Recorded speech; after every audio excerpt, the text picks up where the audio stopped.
let's go ahead and get started with our first media availability this morning in advance of this weekend's races here at Charlotte Motor Speedway. So we've now been joined by Ryan Blaney, driver of the number 21 Motorcraft Quick Lane Tire and Auto Center Ford. And Ryan, advancing into the round of 12, obviously a big accomplishment for your team. Talk a little bit about coming into this weekend at Charlotte. Yeah, it's nice to be in the second round. The first round we just kind of survived, and last week wasn't the prettiest at all, but we kind of did what we had to do and just get in. So I'm looking forward to the second round. I think these tracks suit us a little bit better. A couple mile and a halves, and Talladega we always run decent at, but you never know what can happen. So I'm looking forward to it. It's nice to be here at Charlotte, opening this thing, and hopefully we can have some good runs and start off on the right foot, and hopefully be in a decent spot for Talladega to where we don't have to hit a home run or anything like that. But if that happens, we'll just kind of roll with what we have to do. But nice to be here, place I grew up pretty close to, and be racing here. It's a nice racetrack. All right, we'll go ahead and take questions for Ryan. If you have one, please state your name and affiliation, and we'll start right here. Then we'll get one up. Mark Garrow, PRN. Ryan, obviously this is your first playoff experience. Have you noticed an increase in the intensity in these first three races as opposed to the regular season? Yeah, it's intense for sure. From lap one, which that's how it's supposed to be. I think that's how racing is supposed to be. It's supposed to be, on go from the drop of the green flag. There shouldn't be any riding around. I'm not saying we do that in the regular season, but there's definitely a lot more give in the regular season, and there's none of that in the postseason, which is good. That's how it should be, and that's how I like racing. So intensity is high, but that's what we race for. So I like it. All right, we'll go to Jenna. Right up front, please. Jenna Fryer, AP.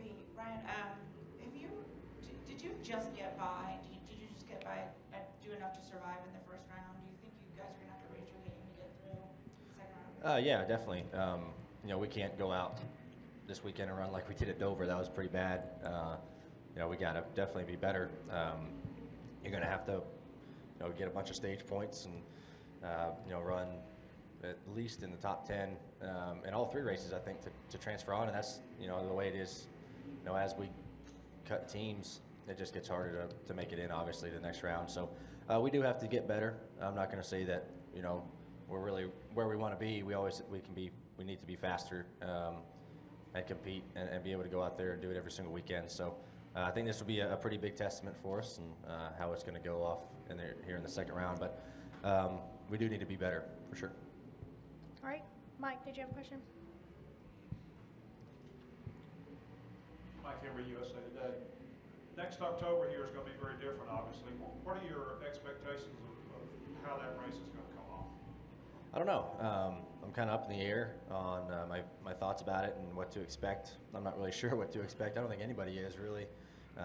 It'll be different. I was able to, I guess they put some turf down over there, and that's a little bit different from what it's been to separate it. But and right now it's kind of hard to even walk that roval because the campers are here. But it'll be something different. I know NASCAR's always wanting to change things, and the track here at Charlotte, they were wanting to do something as well. So, my thoughts about it is it's, just something different. We'll adapt to it, whatever it is. But it'll be neat. It being a playoff race, it's a little bit kind of wacky. But that'll be an interesting second round for sure. If it stays in this order with the road course, a speedway, and then a mile and a half, that'll be a pretty unique round for sure. But I think it'll be pretty neat. The fans hopefully will like it, and just something new, and that is never a bad thing. All right, we'll go to Jonathan, and then Lewis, and then Dustin.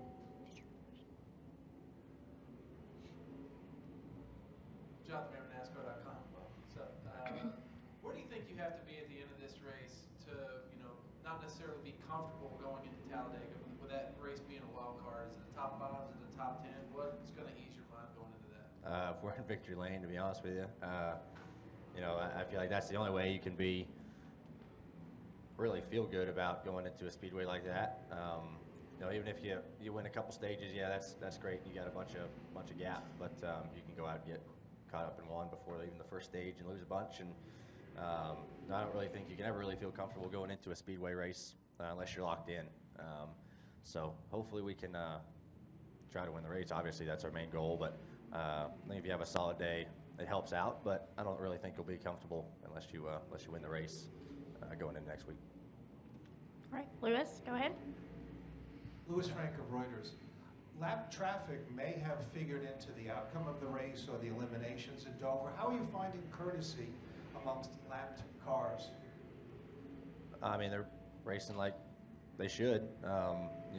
Look at the situation last week, and that was, there's two sides to every story. I mean, 31's trying to make his season and make it into the next round, and he doesn't want to go a lap down in case there's a caution, try to get some spots, and, yeah, there might have been some leeway he could have given the 24, but, he's racing too. He's racing for his season pretty much, and, you can't really blame him for that, even though, the outcome kind of stunk for the 24. But, the lap traffic is kind of how it is, and it's, kind of car related. Like I said, the 31's in the playoffs. He's trying to make the next round. If it was another car who's, laps down or doesn't really is not in the playoffs, they might give him a little bit of room, but you got to understand who's racing for what, and they deserve to be out there too, no matter how many laps down they are. They're racing also, but I don't think really that's changed very much in the playoffs. The lap traffic, it was hard to pass last week for sure. Traffic was pretty rough, pretty brutal, but I don't really think it's changed too much here, whether it's playoffs or regular season. All right, we'll go to Dustin and then Jim. Go ahead, Dustin. Dustin Long, NBC Sports. Ryan, there's 4 Toyotas left. Kyle Larson's left, obviously showing a lot of speed. How do you compete against those teams, and do you view it as you're trying to race for one of 3 spots left for the next round? Yeah, I mean, honestly, you do kind of look at that. I think personally there's 3 teams that have been the class of the Cup Series all season, and I think you guys know the 3 teams that have been up there, and especially showing muscle here in the last, especially start the playoffs, but the last, months, handful of months, and you can almost look at it that way, but you never know what can happen, and who can get knocked out or get in, and it's just circumstances. But I don't really look at it that way. I try not to kind of focus on, only one spot in the Final Four. I just try to get to the next round and focus on each weekend individually, and just try to do our job each weekend and then move on to the next one. I think that's the best way to kind of go about things, especially the way the systems are now. So those guys have run great all year, and you got to respect them for it. They've done a great job. But hopefully, like I said earlier, we can get our team better. We need to be better, and whether it's cars faster, I need to be better. Execution on pit road needs to be a little bit better. So if we can improve a handful of things, hopefully we can make a little bit of a march towards those top 3 cars. It'll be tough to do, but I have faith in us. Hopefully we can do it. All right, we're going to go to Jim and then to the back. Go ahead, Jim. Jim on motorsport.com. Going back to kind of Jenna's question about surviving the first round, it seemed like you guys had high expectations, as a lot of people do when the playoffs started. Were you caught a little off guard by the fact that you weren't maybe perhaps better in the first round than you ended up being, or is it really hard to tell?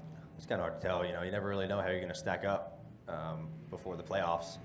When everyone brings all new updates and new cars and things like that, and it's hard to kind of tell where you're going to be.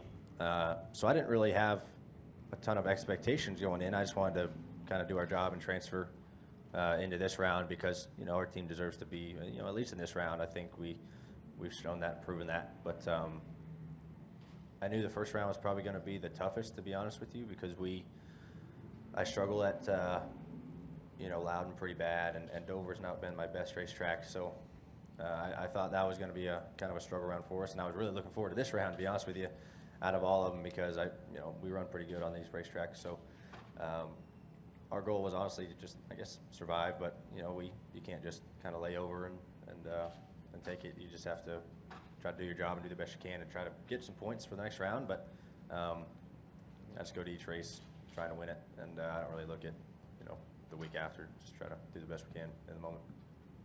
All right, go ahead.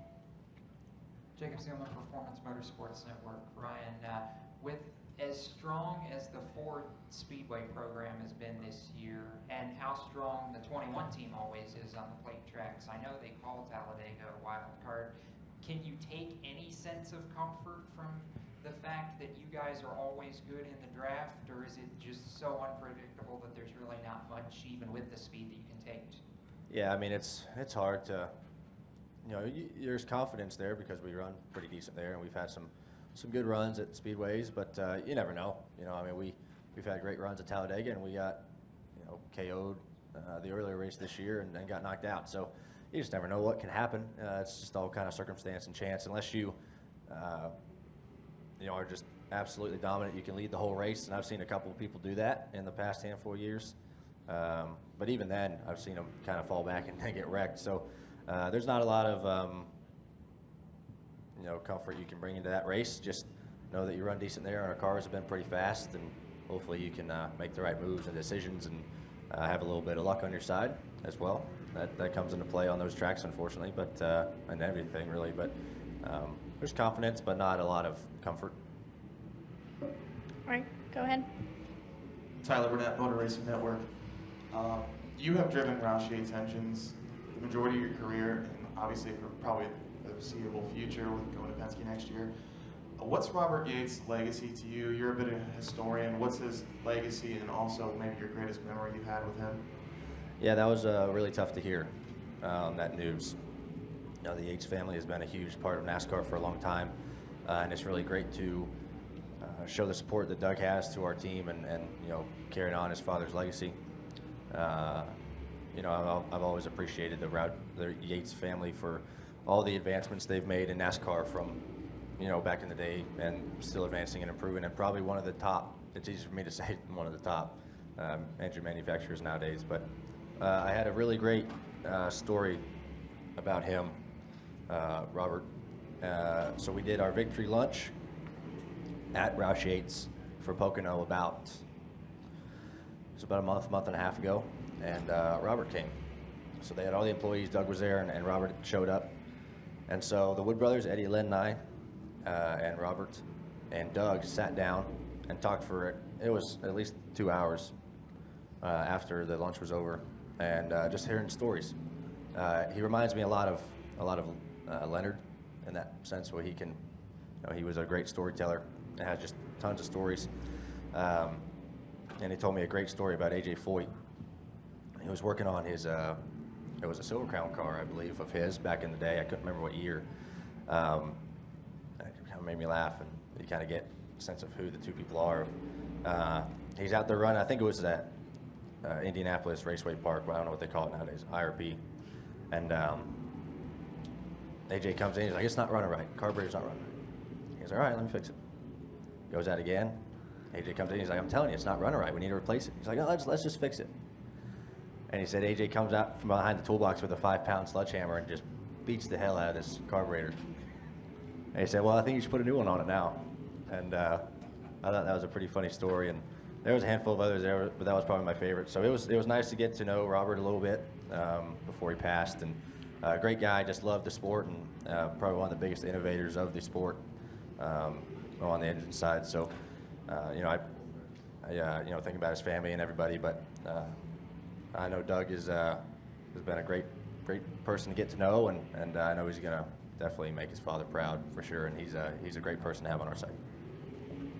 All right, we'll take our last question from Daniel. Go ahead. Daniel McFadden from MC Sports. There's pretty good chances of rain over the next 2 days, so what kind of track surface are you guys planning to be anticipating him to race in on Sunday? How's that affecting you guys doing practice for the next 2 days? Yeah, it'll be interesting to see what the weather does. I know it doesn't look great, especially for Sunday. It doesn't look good. I'm not sure how tomorrow looks, but whether it's going to be a night race or a Monday afternoon race, I don't know. But I know it's going to affect the PJ1 they plan on putting down in the second, third lane. They'll probably have to reapply it. But green racetracks are pretty hard to practice on. We'll have one today, a green racetrack, and until it rubbers in. But kind of the start of this practice will probably end up being the racetrack we're going to race on, just because the rain is going to wash all the rubber away, and it'll be just like the start of this. So we'll take a lot of notes of how we start off and fire off, and then where our car goes as it rubbers in. That'll be a really important deal. So we'll have to pay close attention to that this afternoon when we get on track. All right, Ryan, we appreciate your time today, and we wish you best of luck this weekend. Thank you.